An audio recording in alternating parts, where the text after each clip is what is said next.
পশ্চিমবঙ্গে কত গিরগিটি আছে, তাই না?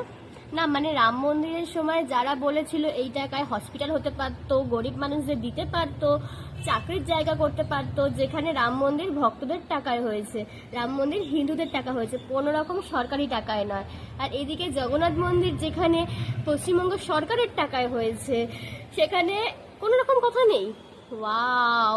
যেখানে পশ্চিমবঙ্গে এখন চাকরির এই অবস্থা, সেখানে মানুষের মুখ পুরো চুপ, শুধুমাত্র সরকারের কথা, মানে কিছু বলারই নেই।